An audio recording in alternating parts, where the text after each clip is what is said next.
Good evening, everyone, and welcome to the episode 12 of Alternates Universe webinar series. In today's session, Sectors to Watch and Dodge, we explore the evolving dynamics across India's equities landscape, where we will spotlight the sectors poised for structural growth, decode emerging trends shaping performance, and identify areas facing short-term challenges. Plus, we will dig into contrarian opportunities that others might be missing. So get ready for a session full of sharp insights and actionable takeaways. For that, today we have two very special guests.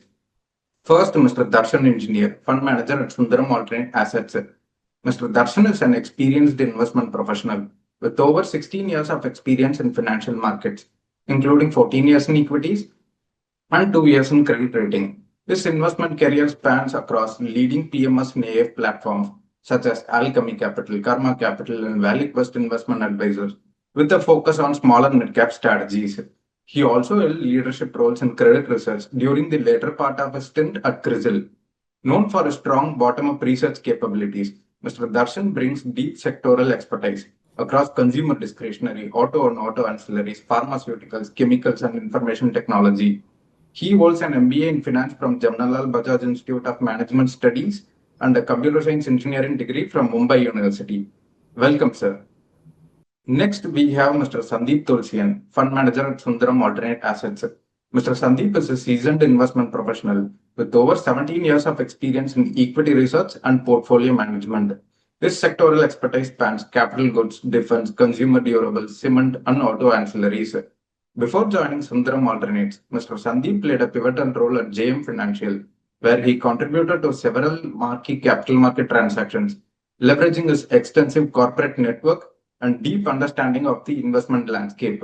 Recognized for a strong analytical acumen, Mr. Sandeep has been consistently rated among the top analysts in the Asia Pacific region for alpha generating investment ideas. He holds an MBA in finance from Enel Dalmia Institute of Management Studies and a BCom degree from University of Mumbai. Welcome, sir. We have Mrs. Reshmi Chakravarti from Sundaram Alternate Assets. Mrs. Reshmi is a seasoned investment professional with over 19 years of experience in the financial services industry. Currently, she is serving as Area Sales Manager at Sundaram Alternates, where she handles the national distributor and banking channel. Her previous career spans several reputed institutions like Aditya Birla Capital, HDFC Bank, Shriram Life Insurance, and Aviva India. Welcome, ma'am. Thanks, Arvind. Thanks for the lovely note. Good evening, viewers, and welcome Sandeep and Darshan once again on the show. Speaking about ourselves, Sundaram Alternates is a part of Sundaram Finance Group, which is one of India's largest reputed and known NBFC, spanning more than 7 decadal presence. At Sundaram Alternates, we manage more than 7,000 crores of assets, mandates of equity and credit funds both. Our equity strategies have a pedigree, more than 10 years of track record generating significant alpha over benchmark since inception. However, we urge all our investors to be invested with us after consulting their respective planners before investing. Now, without further ado, I would like to take this show forward. And my first question is to you, Sandeep. With the evolving macroeconomic signals and shifting investor sentiments, how are you positioning the portfolio to balance conviction with caution? Yeah. Hi, Rishmi. Thank you so much. I think it's an exciting time. We chosen the right day to do this webinar. Markets are on a roll. So I'd like to start with a small quote from Ray Dalio. I think he mentioned that if you always keep agreeing to the consensus, then you'll never make money. And that's something we take very seriously at Sundaram because we have a contrarian way of thinking. And we have implemented that in our portfolios where we built in positions where markets were jittery regarding Trump tariffs or any of the negative news that has flowed in the last 9 months. And we have used this opportunity to actually increase our position in some of the bets. So today, if you look at the markets, we've seen a sharp recovery in the past 2 months. The first year, if you look at the 1 year return, it stands at 7%, which is quite similar to even the YTD return that we have. And earnings have at the same time undergone a downgrade cycle. If you look at the Nifty EPS, there's been an 8 to 9% cut in the Nifty earnings estimate for the current year as well as for the next year, while the markets at the same time have gone up by 7%. So this tells you markets have actually not gotten cheaper, but they've gone slightly more expensive than where they were last year. See, we started off FY25 on a very strong footing, expecting about a double-digit kind of an earnings growth for Nifty. But we ended the year with almost a flattish kind of a growth. So today, if you look at the current valuations, Nifty is trading somewhere about 22 times on a 1 year forward P, and at 19 and a half times if you look at the 2 year forward P. Now, you may argue that valuations are quite rich. They look expensive because when you look at the long-term P multiple for Nifty, that's about 17 times 1 year forward. But there's an important point that we'd like to highlight. The composition of Nifty has undergone a significant change over the last decade. We've seen a lot of low P sectors like PSU banks, or some oil and gas companies, as well as some material companies have moved out of Nifty.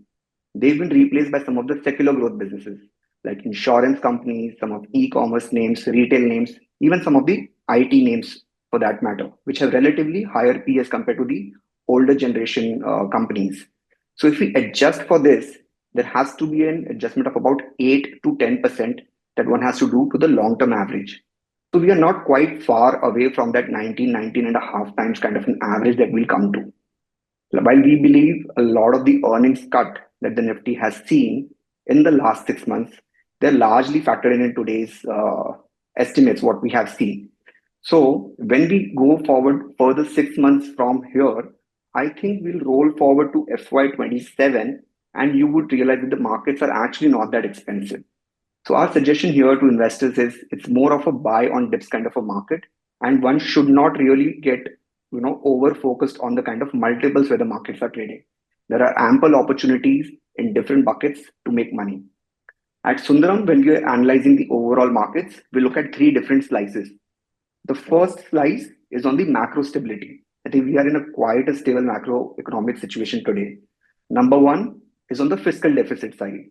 The fiscal deficit has gradually been coming down. I think the government has, having a luck in their favor in terms of the oil prices coming down, as well as a big bonanza of dividend from the RBI. That has completely improved the fiscal situation. Number two, there is a reduction in inflation. I think we are significantly undershooting the RBI inflation target. And with the current input or commodity prices where they are, we don't see that the inflation should see a very sharp rally in the next 1 year. So most likely will remain within the RBI target of plus minus 2% from the 4% number that they've put forward. And thirdly, on the central government capex side, markets were quite worried in the first 9 months that whether the overall full year FY25 capex number will be met or not, and the number was revised downwards. But come Jan, Feb, March, I think the government spent a lot of money on capex, and we actually overshot the revised estimate number. Even fast forwarding to say first month of FY26, I think the first month itself has seen significant increase in the capex number. It's never been done in the history. Almost 14% of the annual capex target has been met in the month of April itself. So we are on a strong footing from the macro stability side. Second layer is that we feel is on the corporate earnings side. I think a lot of cuts have already been factored in, but just to look outside the Nifty or the large cap earnings, the earnings are more widespread between the mid and the small cap sectors as well. So in our belief, we think a mid-teens kind of an earnings growth can sustain for the next 3 to 5 years for the overall corporate India segment as such. Now, this is driven by a couple of factors. Number one, when we look at the RBI data on capacity utilization, that's running above 75%. It's an extensive data that captures information from 900 plus companies, so we can definitely rely on that. Number two, the corporate balance sheets. I think they're significantly under leveraged today. There's a lot of scope to re-leverage these balance sheets because stocks are running at very high P multiples. Even with minimum capital dilution, they can raise equity, as well as there is scope to raise debt as well. If you look at the current net debt to equity for corporate India, it's at a low of the earlier cycle at 0.5x. Even if you look at the overall corporate debt to GDP ratio, it's running at a cyclical low number. So there's ample scope to raise debt. But the companies are not yet ready to commit to the capex. Why? Because the demand has to see an uptick as well. Where we are very positive that the overall consumption is likely to increase, both on the urban as well as on the rural side. Urban side, largely the story is going to be from the tax cuts, what the government has announced, which will start playing out in the second half of the current financial year. But interestingly, the rural wage growth is actually going to be higher than the inflation for the first time in the last 5 years. We've seen a significant abating of the inflation that is undershooting the RBI target. as well as there has been an MSP increase of 5 to 7%. So we'll see a continued wage increase of that 5% number for the rural segment. But because of lower inflation, they are for the first time in 5 years going to see a real growth. And the third layer is on the terms of risk capital that is flowing into the capital markets. Today, when we see the retail SIP number, it's at an all-time high of nearly 27,000 crores. This gives us a lot of confidence that this number of 25,000 crore plus number has sustained even in the toughest of the times. We've had a lot of negative news. There was a skirmish between India, Pakistan. There was a big sell-off by FIIs during the second half of last year, as well as there was constant earnings cut for the Nifty or the large caps every quarter. But despite all this flow of negative news, they have stuck to their ground and they have continued to contribute to the capital markets through SIPs. So we are quite positive that these inflows are likely to sustain and they're not going to see any slowdown in the near term. So essentially, your next question will be, where do we go from here? When we look at the earnings, when we look at the beats to miss ratio, they're still positive. Although managements are quite conservative, I would say, in terms of guidance that has led to a cut in the overall earnings estimate. But several sectors are actually driving this growth, largely consumption, industrial, cement, utilities. These are the sectors which are outshining and delivering the overall growth for Nifty. At the same time, there are some sectors which are disappointing. There was a lot of earnings cut we saw in auto, IT, pharma, as well as financials. So one possibility that we're looking is to look at sectors which are currently not part of Nifty and fall outside the broader large cap market that we see. And that's where we bring in our expertise because we are quite positive on the overall mid cap space. When people talk about the mid cap being more expensive as compared to large cap, I point them towards the earnings growth. When you look at the large cap companies, they are trading at 22 times 1 year forward for a 10% earnings growth. But at the same time, when you look at the mid cap index, they're trading maybe at 30 to 33 times, but for a 20% kind of an earnings CAGR. So we're actually 30% cheaper in terms of PEG ratio on a relative basis. So that's where we would suggest the investors to take a larger bet on. But it's not easy. It's like searching companies within the whole Nifty mid-cap space, which is a broader index of, let's say, 150 companies. Only one third of the companies are able to deliver this growth. So one has to be quite focused in terms of identifying these companies, which can deliver constant earnings growth of 14-15% plus kind of a CAGR. Lastly, I think even in terms of all the trade tension and the news that we heard around the tariffs, things are actually gradually improving. I think India is close to signing the trade deal with Europe as well as US. The trade FTA with UK is already done, and we are on a much better footing as compared to where we were in the Trump 1 era. That should lead to a lot of improvement in India's global standing as well. So that's broadly where we are today, Reshmi. Well, I quite agree because one of my second, third questions would come on this mid-cap earnings that you say that, identifying those bets in the mid-cap space. However, my second question, this is a very interesting insight that you gave. Darshan, my second question is to you now. Looking beyond the immediate horizon, which sectors or emerging trends do you believe are structurally positioned for long-term outperformance? And what fundamental or secular trends underpin your conviction? Sure. Thanks, Reshmi. Thanks, Sandeep, for the opening remarks. I hope the audience is already hooked onto the session and is lacking the initial interaction.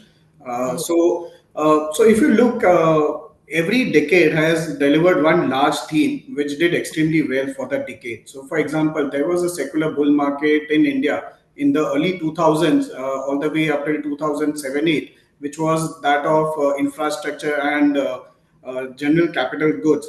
And thereafter, post the change in government, we saw another bull run driven by consumption, which you saw in the 2010s. Now, interestingly, post 2014, we have seen that the government has done a lot of reforms in various areas of the economy. What it also means is that there has been increased innovation as well as use of technology across sectors. For example, the Jandan Aadhaar and the mobility trinity has helped drive technology and use of digital means across various parts of the economy. And what it has meant is that there has been increased competition across various sectors. What this in turn has meant is that the business cycles have gotten shorter and more volatile. They have become more volatile, and I mean a short cycle compared to the long business cycles that we used to see in earlier eras. So 2020s was interestingly a relay race, I would say, between multiple themes and which changed every few years rather than having one long decadal theme. Now, for example, I will just elaborate on this point. Post COVID, what we initially saw was a strong focus on healthcare and wellness. We saw the rise of diagnostic chains. We saw the rise of ensuring that we had all our basic needs in place. So, for example, therefore, consumer staples and healthcare did very well in the initial leg post COVID. But thereafter, once the government relaxed movement, and therefore it led to a strong unlocking led pent up demand, right, and which especially drove the consumer discretionary segments within our economy, and therefore those stocks did very well for a period of time. Now what happened was that after that it led to a very high base for many parts of such sectors, and therefore after that what we have seen is that there has been a slowdown on a high base along with certain other reasons why they are not doing so well now. But what we have also seen parallelly is that the government has came out with incentives to localize manufacturing in India, as well as also improve infrastructure in various areas such as power, railways, electronics, and so on. Parallelly, what we have seen is the rise in geopolitical tensions across the world, and which has drove the strong interest in defense theme.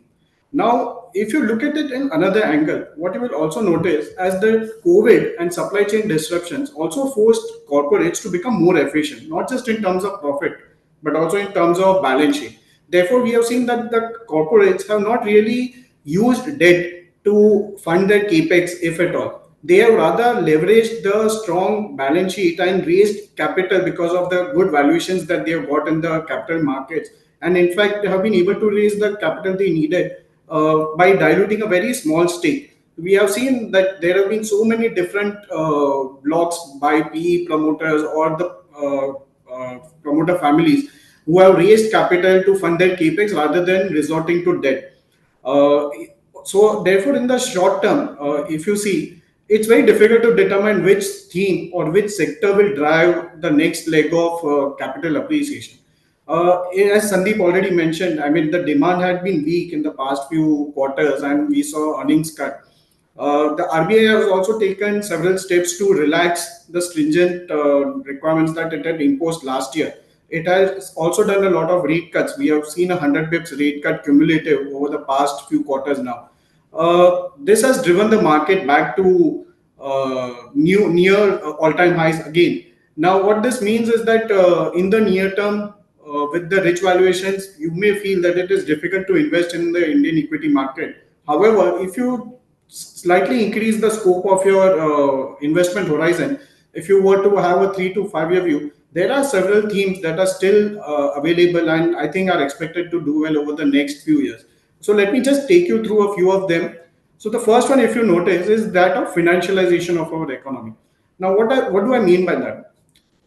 In the 1970s, you would see that there were a lot of, I mean, it was mostly banks who would provide you basic products like, for example, savings and debt in order to meet your requirements. But now, what we have seen is that there are many more different types of financial products and services that are available. We have got, for example, the insurance needs met by our life insurance companies and general insurance companies.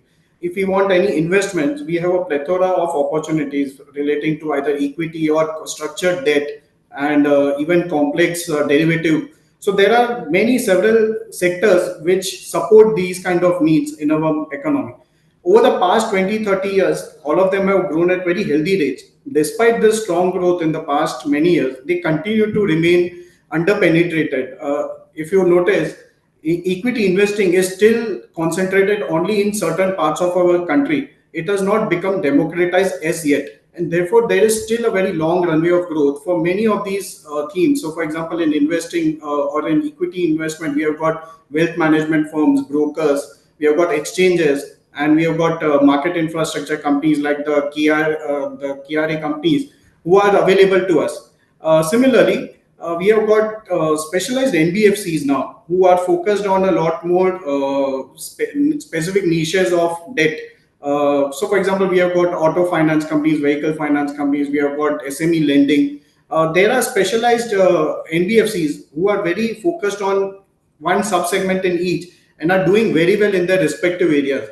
Most of them start with one particular state and with one product, say be it a gold loan or a SME lending or a auto or a vehicle finance company, and they start out with one state. As they mature, they enter into new states, enter into even more number of states, and thereafter, once they have achieved success in one category, they take the learning from the same and add new products to it. Therefore, if you notice, in the past as well as in future, NBFCs are expected to do grow at a much more higher rate compared to the banks that have now become much larger and and they will find it difficult to grow at a higher rate. Uh, Financial inclusion has been one very big theme in the past decade, where with the Jandhan Yojana and the Aadhaar stack, we have seen that there has been a revolution in the fintech space in India, and we have seen the rise of newer business models, like for example the payments companies. So we have got a few companies now which are listed, but there is a lot more innovation still happening, and lot more companies will come into the Indian listed market over the next few years. Uh, Let me now take you through another long-term theme which we are positive, and that is that of the health and the wellness. As Indians progress economically, it also brings with it certain side effects. Now, the biggest side effect is that of we are now getting more and more into a sedentary lifestyle, and what it means is that unfortunately Indians are also getting more chronic ailments like diabetes or cardiac problems. That we should not have it, but that is the truth. And therefore what it means is that there is a strong demand for chronic drugs, or you can say even services relating to the same. One of the themes that we remain very positive on is that of the hospital space. So for example, we now have a variety of hospitals, some focusing on certain segments like oncology or cancer treatment. We have got hospital chains which are treating eye care, disabilities, or for example cardiac challenges. So there are a lot more hospitals and which are super specialized on certain treatments. India is also becoming a very big destination for overseas medical patients who want to get themselves treated at lower cost. So medical tourism is becoming a big growth driver for these hospital chains. Uh, the third theme that I would like to take you through is that of outsourcing of non-core activities. Now, what do I mean by that? If you notice, Indian IT companies build their entire business models and have become large by outsourcing of the traditional IT work, which was outsourced by the US and the European corporates. But what we are now seeing is the rise of newer forms of outsourcing. What do I mean by that? If you must have observed, India has a very large population of almost 1.5 billion people. Now, these people, our younger generation, is all very academically oriented. All of our previous generations, we have all come up the hard way and studied. Uh, we have been good in our basic sciences. So India produces the largest number of engineers and medical students every year, and these are getting absorbed in newer business services areas. For example, we have got the likes of pharma research and development organizations. We have got the engineering research and development companies which have come up the curve and are now providing value added services across the globe to global innovator companies. Like for example, in pharma, you have got the likes of Bayer, Johnson and Johnson, Eli Lilly, Novo Nordisk. Similarly, in engineering and auto, we are having companies like KPIT, Tata Elxsi, which are providing value-added engineering services to the likes of BMW and Mercedes. So what we are seeing is that there are several new different types of business services which are attracting the talent in India and are providing value-added services across the globe. Now, also one the interesting trend that we are seeing is that of the global captive centers. Now, this is a very new concept. What is happening is that India is becoming an office to the world. Now, what do I mean by that? It basically means that for a variety of other functions, for example, legal, human resources, financial back office, Indian companies are either providing services to these MNCs, or the MNCs are setting up private global captive, their own captive arms in India. Now, how do we play these kind of companies? Now, there is no direct GCC play, but there are. I mean, it is providing a positive momentum to other ancillary companies in the Indian market, which is that of, say, real estate companies or of co-working spaces and so on. So what we are noticing is that there is significant interest and significant newer forms of opportunities which are now available for investors in India, and these are very long-term structural themes. I spoke about the pharma R&D space. We have seen that earlier China was the biggest beneficiary of the research outsourcing work. Now, gradually, Indian companies are coming up the cost curve. The Indian scientists are much cheaper than the global counterparts, and are also providing even they are even cheaper than, you can say, the Chinese scientists, and therefore incremental business is now getting benefited to the Indian CRDMO companies. I would take a pause here, and I would ask Sandeep to cover some interesting contrarian themes that we are also positive on. Hey, Thanks. thanks, Darshan. Definitely appreciate your views on that. I also have a couple of sectors where I'm quite positive, of course. Agree with most of the things that you said. But one sector where, I have been very positive of late is the capital goods sector. Now, I've tracked this sector for more than 15 years, and the first 10 years out of 15, definitely the sector is underperformed. So I think definitely it's had its time now to shine in the glory. But yes, one big mistake that a lot of investors make is they paint the whole sector the same brush. Everything is capital goods. Everything is going to do well. I don't think that's the case. Having looked at it closely, there are various sub segments of capital goods. One is of course power. There's defense. There's railways, EMS, industrials. There's various sub segments within that, and we like quite a few of them. But we are today the most positive on power sector. We think each leg of power is likely to see significant investments over the next decade. And because of the turbulent past that the sector has had, there's not enough capacity to cater to this future demand. Means the existing players or the incumbents are likely to see a much faster growth. But just to run you through a bit of a history, if you remember 10, 12 years back, we used to see very high power shortages in India, running in excess of 15%.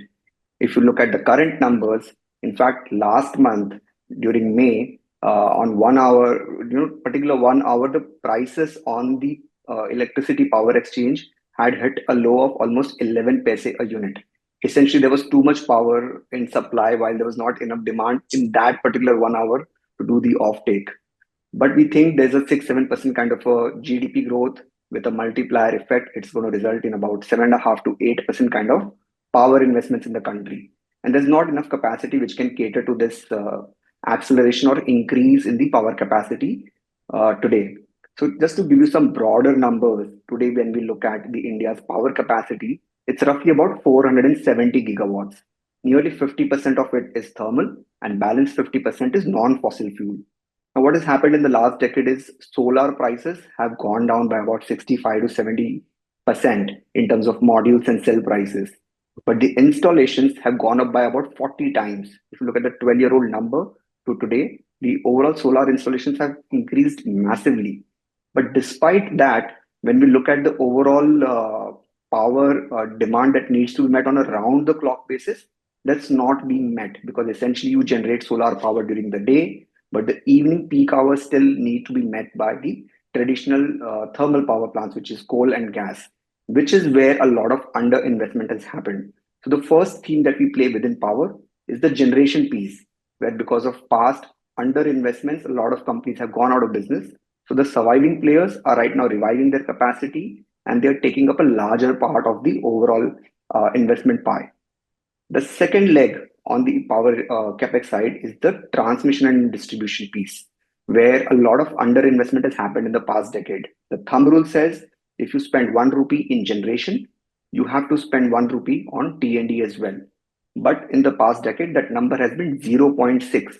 So it has been underinvested by 40%. Now, you would ask me, so why should it pick up now? There's a very strong reason behind that. The renewable share of the overall power generation has increased materially.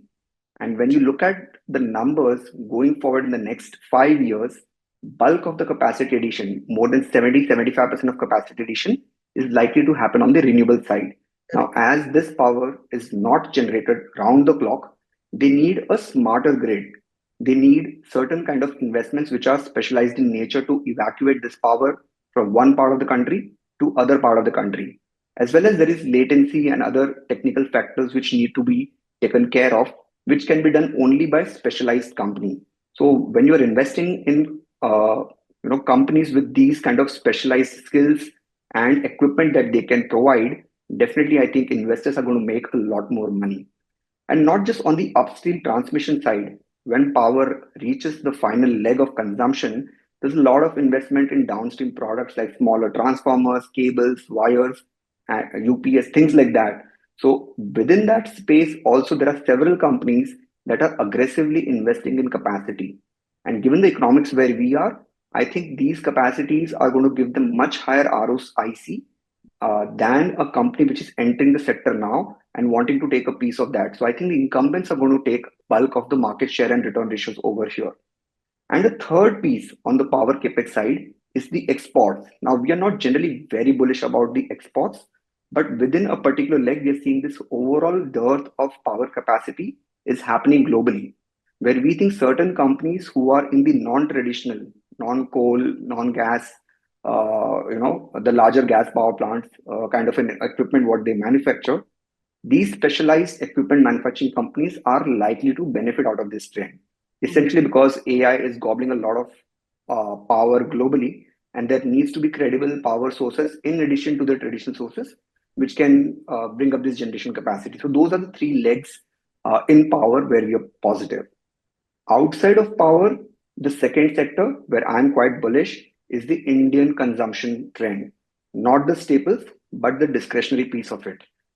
Reshmi, I'd just like to run you through a small story on this. Now, just imagine there's a Mr. Sharma who's a mid-level IT manager in a company based out of Pune. 10, 12 years back, what do you think he must be doing on his weekend? He'll walk out to the local grocery store. He'll do some bargain hunting on onions and potatoes, right? That used to be his pastime. Fast forward to 2025. What is he doing? He's picking up his mobile phone. He's scrolling on some fashion feeds. True, right? Fashion feeds on Myntra. He's ordering some food from Swiggy, Zomato. At his doorstep, at a beck and call, things are there. Just 2 clicks. Exactly. And he's also able to book a short getaway holiday for his family. All of this has become quite easy and on a click. Why? Few reasons here.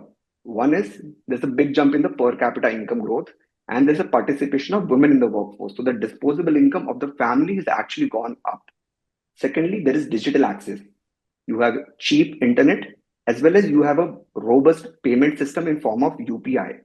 That has actually led to this whole proliferation of digital economy. So we are investing in three pillars of this whole consumption trend. First is on the retail side. Today, when you look at the retail spends that Indians are doing, it's the third largest market in the world, and which has a more than 12% kind of penetration. Now, within this, 40% of spends are happening in tier 2, tier 3 towns, not just tier 1 and metro towns. So a lot of spends is actually happening outside the major cities. The second pillar is on the e-commerce side. Today, e-retail GMV, or the gross merchandise value, is about $60 billion. There's some near-term slowdown that we're seeing in these spends, but we think these are going to pick up as urban consumption improves, and we estimate this number to become at least 3x in the next 7 to 8 years, seeing an 18 to 20% kind of CAGR. And the third leg of that is on the hotels and hospitality side. Now, the occupancy and the room rates in tier 1 cities have seen a significant increase in the ARRs, or the average room rates, because post-COVID, there's been a significant change, and the amount of hotel capacities that were planned is actually much lower than what the supply was. So this is going to be a consistent trend in our belief. I think the overall demographics is getting better. That is, 65% of India's population today is less than 35 years of age. They are all internet savvy, mobile phone savvy. They're going to spend more online. And secondly, as I mentioned, you have easier access to credit as well as the payment infrastructure. Today there are more than 80 crore users who use UPI in their phone. So that's going to increase the overall digital consumption and the overall consumption story that we are going to invest in. So that's where we are. We're going to move from, I think, kirana counters to cloud kitchens in future. That's what we're going to do. Correct. Wow, what a lovely insight. I mean, yes, to be thought about. I mean, when we talk about sectors and all, consumption story is really something insightful. And I quite agree with what you say. Very, very interesting insights indeed. So, coming back to my third question from this, which is a fallout from the last two, we have historically seen, in fact, if you remember, I told you that we've historically seen that one third of the markets outperform the broader benchmark. To take this concern ahead, are there any industries or sub-segments which you would like to currently advise our investors to be underweight on or avoid altogether? Now, what are the don'ts? I want you to talk about the don'ts and what risks or headwinds do you foresee? Sure. So thanks, Sandeep. That was really insightful, especially the consumption part of it. Correct. So Reshmi, we also have to understand that fund management is not just about like picking the right winners and just going along with it. Risk management is an equally important part of investing in your own personal capacity as well as for professional fund managers like us. So, as important it is to identify sectors and stocks that will do well in the short term, in the long term, it is equally important that you also avoid certain sectors and stocks that face headwinds both in the short term and the long term. So, portfolio resilience is not just about winning, but it is also about avoiding large losses in the first place. So, if, for example, deeper the drawdown, exponentially harder it is about the recovery. For example, if a stock falls down by 10%, 11% appreciation means you are back to square one. So you are back to zero. You are back to square one. But if it is a 20% drawdown, it requires a 25% appreciation. And if it is 30% drawdown, then 43% capital. So you understand it's just a 10% additional fall, but the additional recovery that you need is actually going up exponentially. So that is what I am trying to highlight here. Now, India is a growth economy. Many sectors will do well, but there are certain themes that will require caution, and you will need to maybe either avoid or you need to be very opportunistic about. So I'll just give you some highlights, and I think Sandeep alluded to some of it in his remarks as well. So, for example, FMCG companies in the Indian listed market space, if you see, most of these FMCG companies have become very large. They have become sizable in terms of revenue and profit pool. They used to have a very strong hold on the distribution channel till the time it was dominated by the general trade. But now we have seen the rise of modern trade, e-commerce, quick commerce, 10-minute delivery platforms like Zepto and Blinkit. What this has meant is that we have got new competitors who can now address a larger market and a larger customer base through these kind of channels, and therefore are like competing head on with these large listed companies. If you see the growth rate of most large FMCG companies, you will see that their growth rates have been in single digits for the past many quarters, many years now. In fact, at the same time, what is also happening is that they, because of the negative working capital cycle in the past, they used to enjoy very good return ratios and used to enjoy high valuation multiples. But therefore, if you see the rise in competition, the rise of D2C brands, local regional brands who are now able to compete on a equal footing, their growth rates have moderated. To get back that growth rates, what they have had to do is compromise on margins. So therefore, what is happening is that the earnings growth for FMCG companies has become structurally challenging to be in double digits. You can say they will grow. It's not that they are not going to grow, and there will be periods when they will do better. But on a structural basis, the growth rates have like become low, and I would say low to high single digits at best. And given the context of the high valuation, it becomes difficult to generate alpha from this space. Similarly, another angle is that of IT services companies. I already highlighted in my earlier remarks that, I mean, for a very good 20, 30, 40 years, the Indian IT services companies grew at very high double digit rates, became very large. They are now among the top 5 to top 10 globally in terms of their revenue size and so on. But if you see now, what is happening is that the trend among the client base of IT services companies is more of digital, smaller deals, and where smaller and mid-cap IT companies are now able to compete on a equal footing. They are able to get those businesses by being aggressive on pricing, which is putting a pressure on the realization of the traditional large IT Indian IT companies. Another very important aspect is that of AI. The rise of generative AI and other newer forms of artificial intelligence is putting pressure on their entire business model, and they are being forced to reevaluate their entire businesses strategies in total. What this again means is that, I mean, nobody has a good handle on the growth sustainability of the, especially the large Indian companies. There are specific mid-cap IT companies which continue to do well, and we have positioned our portfolios accordingly. Another example I would like to highlight is that of PSUs and PSUs in India. The government has rightfully asked them to focus more on growth, clean up their balance sheet, become a bit more aggressive. But at the end of the day, we have to understand that, I mean, the government companies are also bound by certain regulatory challenges, and therefore, I mean, cannot be as dynamic and active as, say, the private counterparts. Nevertheless, there have been some select PSUs, like for example SBI, which has done very good. But I mean, on a as a theme, PSUs find it a bit difficult to grow at high rates. Another interesting, again, it's more on the large cap side as well, is that of banks. Now, if you see, the large private banks in India have become so large that for them to grow sustainably on a in a high double digits is bit of a challenge because of the base itself. Hmm. Most mid-cap banks are on both private as well as PSUs are also facing challenges as far as growth is concerned. We have seen every private bank is facing some segmental challenge. So, for example, we have got IndusInd Bank, which has been a bit challenged with microfinance loans. Similarly, Bandhan Bank has also gone through a painful period because of its microfinance exposure.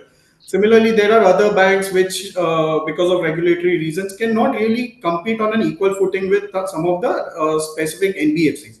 So, therefore, for them also to grow on a at a high rate on a sustainable basis becomes a bit of a challenge. Finally, we have the likes of, for example, oil and gas, commodities, metals, which again are dependent on not just their own internal factors, but also have to face global factors. For example, a steel company in India has its realization and margin are also dependent on what Chinese steel industry is doing. And therefore, I mean, if China decides to become aggressive in its export market globally, then the Indian steel companies come under a bit of pressure. The government is taking steps to improve the competitiveness of our various industries, but I mean, these type of companies and sectors remain challenged by certain global constraints. So our point is not to say that these are uninvestable companies, but these are therefore, I mean, structurally challenged to grow at healthy double-digit rates is what I would point out. Opportunistically and tactically, from time to time, they will provide very good trades, and we always have a certain part of our portfolios that we allocate to opportunistic and tactical ideas, because these are not uninvestable, but it's just that from a structural long-term point of view, these become a bit difficult to be invested in for the long term. I would hand it back to you, Reshmi. Thanks. Thanks. I mean, so in a word, in a nutshell, I don't know, correct me if I'm wrong. You meant to say these would be a draggers in a typical portfolio as of now, looking at the current scenario. So one must typically avoid this in terms of generating a They can be a part of your portfolio, but I mean, you need to have the margin of safety in place, correct, and you correct. need to be sure about the cycle. At the end Hmm. of the day, many of them are cyclical sectors, and therefore you need to time your entry properly in these Hmm. kind of sectors or stocks. Very interesting, Darshan. Thank you so much for these insights. To conclude, what I can perceive from the entire conversation is that Indian markets remain ripe for investments, provided the concoction is right. I mean, we have a long-term capital appreciation, say invested for a longer period of time, and while we also overlay with the structural bets, with the opportunistic bets. So that's a perfect concoction of long-term structural bets along with the opportunistic bet. That's what you are actually advising our investors. So with that, yes, thank you for these wonderful insights that you've given. I think we should be opening our podium for the questions, Q&A. Over to you, Arvind. Yeah, thanks for the very insightful and deep conversation, ma'am. I must say there is a lot of takeaway from your conversation. Dear participants, the forum is open for Q&A. You can post your questions in the Q&A box. So the first question is, what are the key market signals you are currently tracking that others often overlook? Some of the key market signals that we generally keep a track of is that of, for example, what is the RBI doing in terms of its rate cuts, the various reforms or relaxations that it is doing with regards to specific sectors as far as the NBFC space is concerned. Thereafter, I mean, we keep a track of the various macro indicators that get published on a monthly basis or on a quarterly basis. For example, the capex utilization of the RBI, the incentive schemes. So, as our team, we have a five-member research team, and each member is tracking sectors of interest that we like, and therefore each of us is tracking relevant sector indicators, and there are a plethora of indicators that are available. So that is what we do. There is a question on infrastructure and capital goods have been major outperformers. So is there still room for alpha in these sectors, or has the money already been made in the space? Yeah, I'll take that one. So capital goods essentially, of course, has been a stellar performance in the sector that significantly outperformed the broader market index. But as I mentioned, when one looks at this sector, infrastructure is something where we don't still see that kind of positive indications. But essentially on the capital goods side, one should not look at it under the same lens because the sector has several sub-segments within that. So there are some segments which are doing well, as I, of course, elaborated a lot on power equipment. Similarly, there's a story on, say, defense or electronics manufacturing that is doing well and will continue to do well. I think there's a lot of long-term growth rate that's still embedded into the sector where capacities are still not fully utilized. There's a lot of movement and localization happening of manufacturing of these equipment here in India. So that's more than a decadal kind of a growth that we'll see in these sectors. But on some of the other side, the core industrial sector side, until unless we see a significant ramp up in capacity utilization, or the companies which are catering to more of a consumable kind of a growth rate, where you see replacement of existing equipment, constant utilization of the consumables, that is the space where I think will relatively underperform as compared to the traditional capital goods companies, which provide equipment for new projects and newer capacities. That's what I would say. Sir, can Mr. Sandeep reiterate the point of how the change in composition of the index translates into reasonable trailing PE rather than expensive? There's a question to you, sir. Sure. So essentially, what I meant to say here was when you look at the Nifty composition, the long-term PE average is 17x, while it is today trading at 22 times. But the older composition of Nifty had a lot of PSUs in the banking side as well as on oil and gas, as well as some material companies which are not part of the index currently. They have been replaced by some of the secular growth sectors like insurance, e-commerce, and retail. So these companies have a relatively much higher growth rate and a secular kind of a growth rate going forward. So when you adjust for that, the low P moving out and the high P companies coming in, there can be an 8 to 10% kind of an adjustment. And you should look at the Nifty's overall earnings multiple, that is P multiple, with the same lens, with this adjustment. That's what I was highlighting over there. So maybe 22 times is maybe 20 times right now, and not 22 the way you should look at it. What role do alternates play in capturing sector-specific alpha that traditional funds like mutual funds may not? There's a question on alternative investments, sir. Okay. So let me have a first go at the same, and thereafter, if Sandeep wants to add. So see, first of all, alternates. I can speak on only for the equities as well. Basically, we basically invest in a concentrated set of portfolios. So our portfolios would be at best say of 20 to 25 stocks or even lesser. We are very focused on certain themes that we like and therefore are able to take larger weights on the same. Whereas if you look at the traditional mutual fund across market cap categories, they are having a very long tail. In the past few years, you may have noticed that the number of stocks in a mutual fund portfolio would go all the way up to 100 or even in some cases 200 also. Now, in the past few years, mutual funds have benefited because of the strong liquidity in the market, and therefore you will see that the long tail has also performed. But as Sandeep highlighted in his earlier statement, what we are seeing is that the earnings growth is now getting narrowed to a specific sub-segment of the market. If, for example, in Nifty 150 index, only around say 55 to 60 stocks are continuing to demonstrate strong earnings growth, whereas the majority of the mid cap and the small cap stocks also the earnings growth has decelerated, and therefore it makes sense to now have a more focused approach to investing, and that is where I think alternates differ from the mutual funds, where alternates in general on the equity side will run a concentrated portfolio focused on high growth segments within each sector, and accordingly over a period of time they will continue to do well. The other thing was that because of the strong liquidity, we were seeing that value had done very well in the past few years, and you have seen that many cyclical companies as well as poor quality companies also went through a period of re-rating. What we are now seeing is a mean reversion to quality again, and therefore what we are going to see is that quality is making a comeback.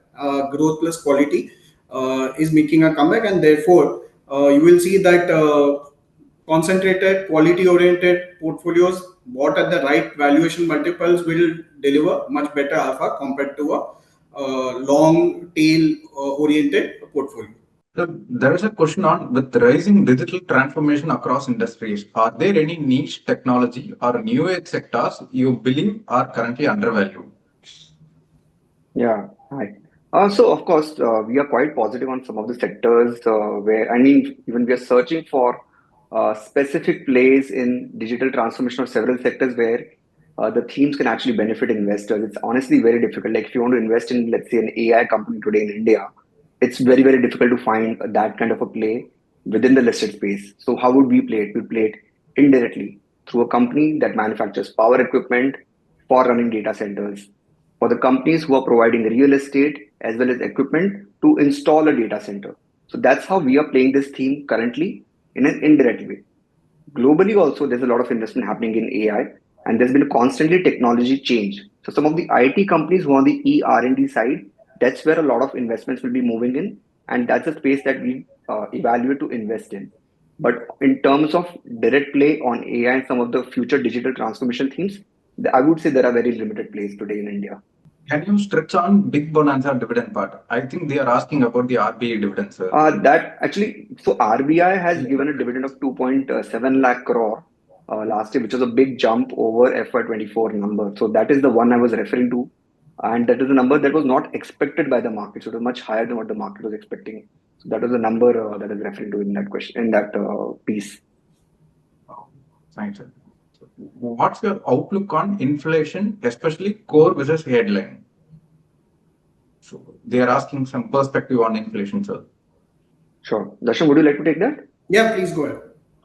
Okay. So on inflation side, actually, the outline that I was giving is that the current numbers that are sub 3% is actually much lower than the target that was set by RBI at the start of the year. So target that's set by the RBI is around 4% inflation for the full year, and the GDP growth rate is expected to be somewhere around 6.5%. So inflation numbers are slightly undershooting. We think the overall there's an expectation due to this there will be less pressure in terms of the wage growth, the real wage growth for both the urban as well as the rural side, which should propel some more amount of consumption and spending on that part of the economy. So in our view, we think there's an upside to the current GDP growth rate that's expected. And inflation, at least in the near to medium term, we don't see this number shooting above what the RBI's overall target or guideline in terms of the inflation number of 4% is. Just to Understood, sir. add, I mean, for example, there was a scare in May and in June where, because of the wars, there was an expectation that the oil prices may go up again. Fortunately, for global as well as us, we have seen that the ceasefire has been in force now, and therefore the expectation that oil prices will go higher, that has also gone away, and oil prices have come back below $70. So therefore, I think the inflation numbers in the future should continue to moderate downwards. Oh, got it, sir. With major central banks now approaching end of their tightening cycle, how do you see global liquidity trends impacting Indian equities, especially mid and small caps? There is a question on mid and small caps, sir. Sure. Let me take the question. So if you notice, I mean, from a foreign institutional investor point of view, I mean, in fact, interestingly, they withdrew money from India for the past, especially post September 24. And you saw that, I mean, there was a sharp correction, especially in the small and mid cap side. Now the FIIs have started to make a comeback. Also, what we are now noticing is that the global central banks have started to cut rates. So, for example, Swiss central bank was the first one to go through a cut. Thereafter, other central banks have also started doing it. India also went through a cut. It is the US Fed which remains. I mean, it has been going through a shallow rate cut cycle, and more cuts are expected down the line. Uh, so all of this means that the liquidity will first of all improve, and it will start chasing risk assets, which means that it will be positive for India.